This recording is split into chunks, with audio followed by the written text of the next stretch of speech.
guys, welcome back to my channel and welcome to another monthly reading wrap up. Today I'm going to be telling y'all all about the 10 books that I read in the month of February. It was a very romance heavy month as expected, with it being the month of love. I also read a lot on my Kindle at the start of the month, but as the month progressed I picked up more physical books and I picked up from a few different genres as well, and overall it was just a really good reading month. So far this year I have not rated a book below 3 stars, so I kind of want to keep that going as a reading goal for 2024. We'll see if that actually happens, fingers crossed, but so far it's been a great reading year. And I think that's all I got, so with that let's jump right into the wrap up. The first book I read in February I read on my Kindle. This one is on Kindle Unlimited and it is Not So Meet Cute by Megan Quinn. This is the start to a trilogy, and this trilogy follows 3 different brothers, with each brother getting their own book. The brother in this book is Huxley Kane. All these brothers are billionaires. They run this really successful real estate company, and the trope in this book is fake engagement. Huxley needs a fake fiance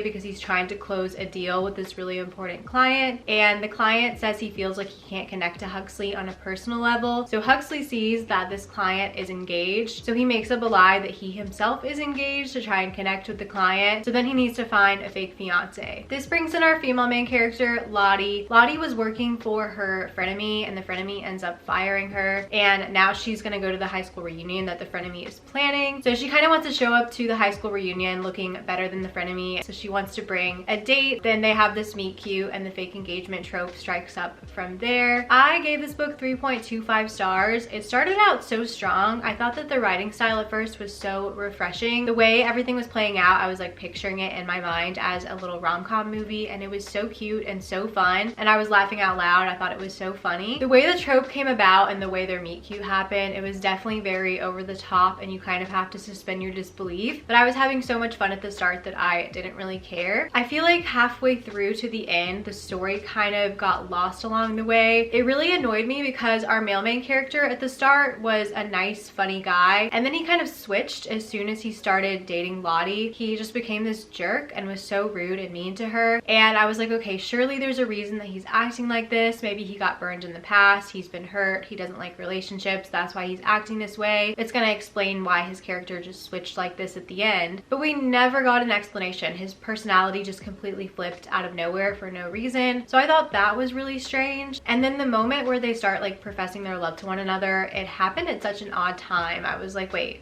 we're doing this now? There's no way. Like, it was just really odd timing to me, which is sad because I was loving it so much at the start, but just some things in the second half I was kind of like confused on and I felt like I needed answers to. So I'm not sure if I want to finish out this trilogy. I've heard mixed things about the second book, and then people I think seem to like book 3. I'm not guaranteeing I'll continue on with it, but maybe if you've read this series and you enjoy it, let me know in the comments. And then I read From Luke Off With Love by Mariana Zapata. This one's also on Kindle Unlimited. This is a romance between 2 figure skaters. Our female main character is Jasmine, and Jasmine has such a passion for skating. She absolutely loves it, but she's never really won any awards or titles. So she's nearing the end of her career. She feels like she's at an age where she probably has hit her peak already and it's not going to get much better. She's kind of accepting the fact that she's going to retire without ever having won anything, until Ivan Lukov comes along, who is another skater at the same facility, and he proposes that Jasmine be his skating partner. The only thing is they hate each other. They have grown up insulting each other and just seemingly despising one another. So she's kind of like, why does he want to be my partner? But it could also give her the chance to win championships and titles because Ivan Lukov is a really successful figure skater who has won all kinds of titles, medals, championships. So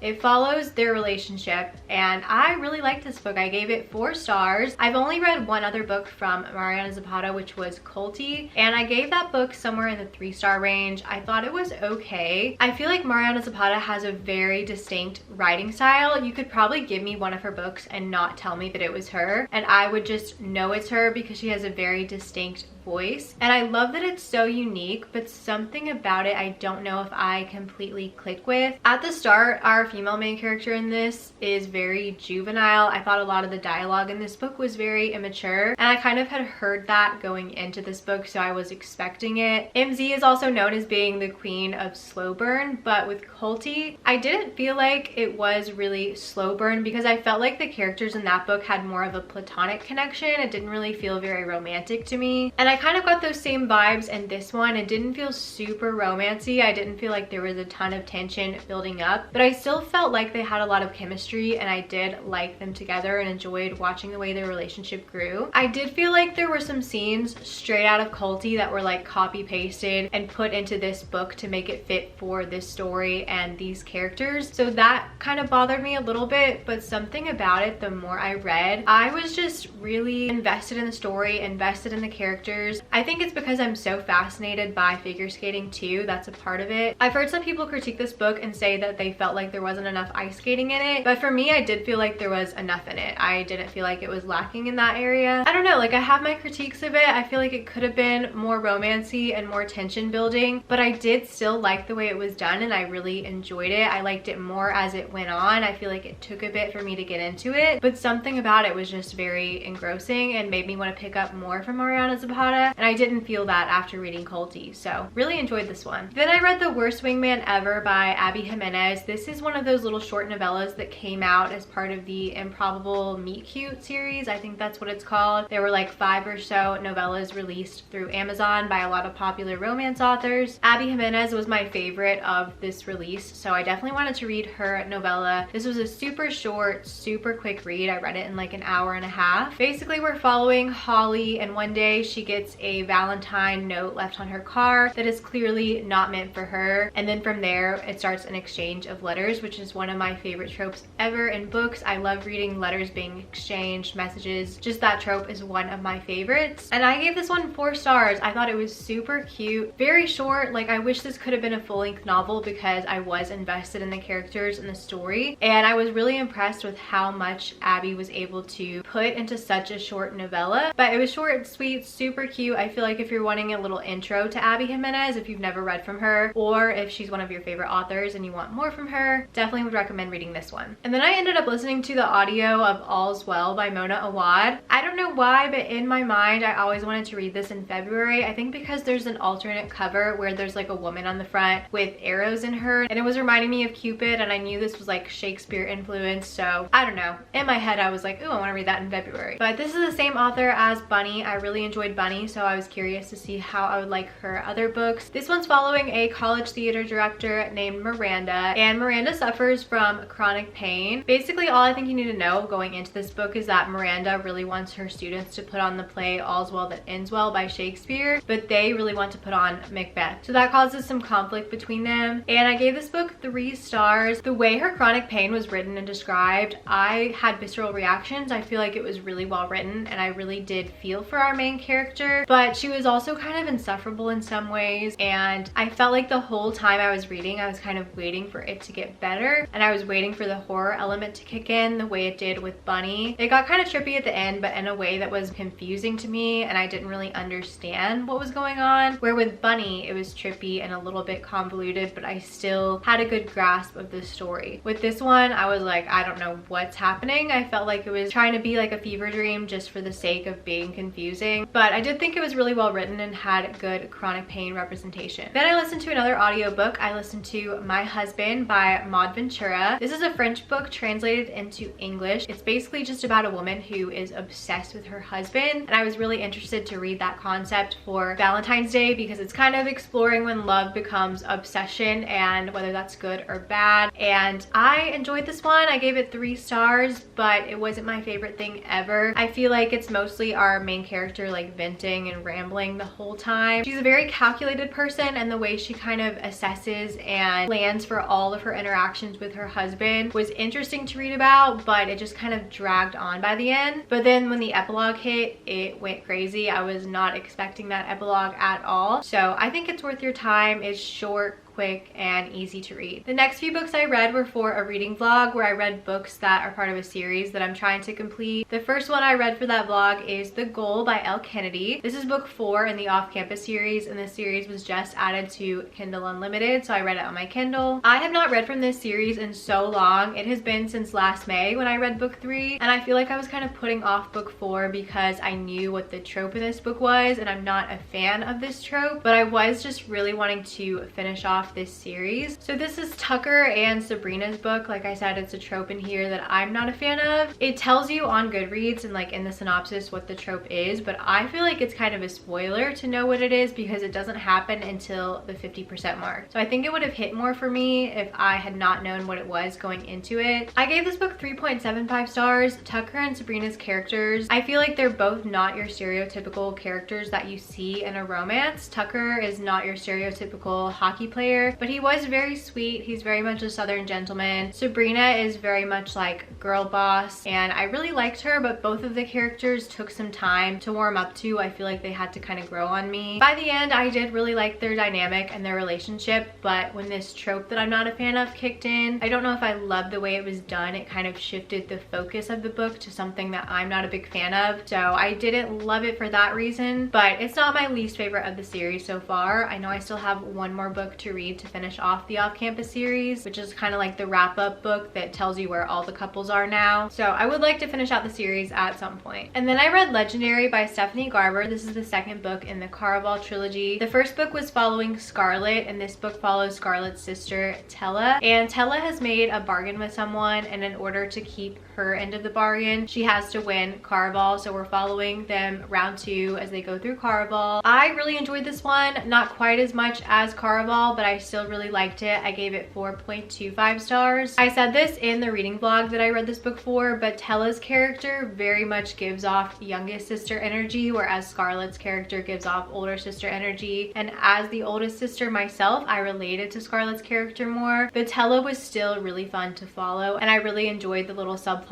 of romance in here. I feel like with this one, I didn't get as swept up in the world of Caraval as I did with the first book, because I think in the first book everything was fresh and new, and with this one I kind of knew what to expect more. But we were introduced to Jack's character in this book, which was really interesting because he is the character that the spin-off trilogy to this trilogy follows, the Once Upon a Broken Heart trilogy. I feel like I just said trilogy like 1,000 times. Jax's character is not at all what I thought he was going to be like, so I think it's going to be really interesting to see his character development, and I'm planning on finishing off this trilogy in March, so excited to see where it goes. And then I read Magnolia Parks The Long Way Home by Jessa Hastings. This is book 3 in the Magnolia Parks universe. I feel like every time I talk about this series, I kind of have to explain how it's set up, just in case you're not familiar with it and it's your first time hearing someone talk about it. Basically, book 1 of this series follows Magnolia Parks and BJ Valentine. They are a couple that is in a very toxic on-again, off-again relationship. So book 1 is our introduction to them and their relationship. Book 2 takes place at the same timeline of events, but following different characters and their perspectives. There is some overlap because there's mutual friends between the characters in book 1 and the characters in book 2, but the characters in book 2 are also involved in completely different things, so it doesn't feel like a rehash of book 1. It's very much its own story with just a few repeat scenes that you want to see from other people's perspectives. And coming off of book 2, I love the character that book follows, Daisy Hates, so much, and seeing Magnolia through Daisy's perspective, it really made me dislike Magnolia. So going into this one, I was like, I don't know how I'm gonna feel about Magnolia because I kind of don't like her character as much as I did. They're all very unlikable characters, but I feel like they give you something to root for because they feel so realistic since they're so flawed that you get so swept up and invested in their story. So book 3 is jumping back to this couple, Magnolia and BJ, and it's a new timeline of events, and I gave this book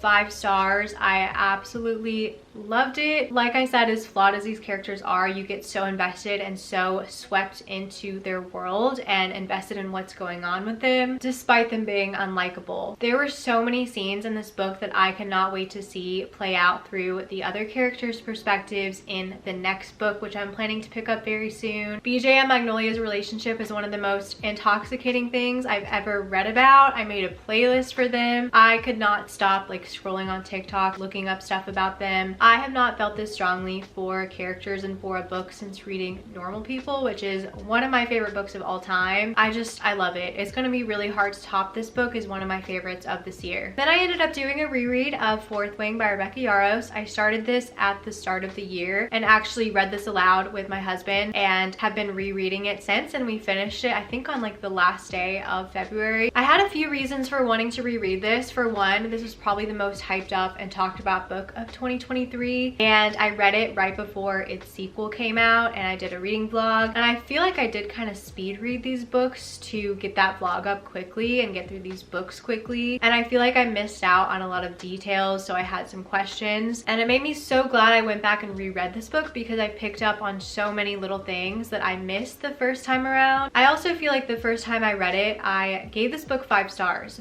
but I wasn't sure if maybe the hype got to me, and that's why I gave it 5 stars. So I kind of wanted to go into it with like a fresh new perspective, and second time around I still give this book 5 stars. I really love this book. I definitely get the hype with it. I feel like the world building, the story, and the characters are all so strong, and it's just such a fun time, and I'm invested and I love it. I love the romance, I love everything about this book, and I love the sequel even more. At least the first time around I did. I'm about to reread that one with my husband soon, so we'll see if my feelings on that book have changed. I also wanted to reread this with my husband because he's a big fantasy guy and he was interested in this, and I felt like if I had questions he would be able to answer them. So he loved it as well. He gave it 5 stars too. Loved it. Super glad I reread this and excited to reread Iron Flame. And then I read The Simple Wild by K.A. Tucker. This one's following a girl named Kala. She was born in Alaska. Her dad is this Alaskan bush pilot who owns his own little charter plane company, and her mom is very much more like bougie city girl, and she really wanted more out of life than just living in small town Alaska, and her dad didn't want to give up that life. So she ended up moving to Toronto to be in the city with her mom when she was just a baby, and she's been estranged from her father for pretty much her whole life. But then she gets a call that her dad is sick, so she goes to Alaska to reconnect with him and visit him, and it's quite an adjustment for her because she is very much a city girl and the way of life in Alaska is very different. She ends up striking up a romance with a very grumpy pilot who works for her dad's plane company. I gave this book 4.25 stars. I really enjoyed it. It was described to me as the winter version of It Happened One Summer, which this book actually takes place in the summer, but it's set in Alaska, so it basically feels like it's winter. It's like snowing and cold there the whole time, and I definitely can see the comparisons because Kala is kind of like an influencer, very much a city girl, a little more bougie and posh. I feel like she is more down to earth, and Jonah's character, oh my gosh, he was so grumpy. I feel like he is the first male main character where I'm like, I just like him so much. He is gonna have to do so much groveling for even me to forgive him, because I was so annoyed at the stuff he did to Kala in the beginning and the way he was acting. I just thought it was like so out of pocket and I was not a fan. So he definitely had to redeem himself, but I ended up really enjoying their relationship. I would say the romance in this is more of a subplot though. It doesn't kick in until later. It does more so explore like family dynamics. I really loved the Alaskan setting. I thought that was so unique and different. And this book is kind of heavy. It's more on the emotional side, so definitely check triggers before going into it. I kind of wish I had known before going in that it was a little bit deeper and a little more emotional, but I still really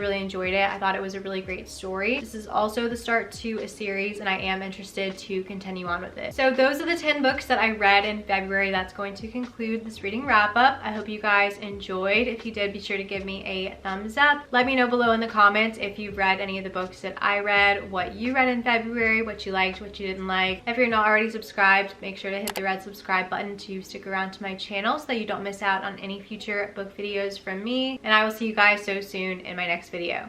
Bye guys.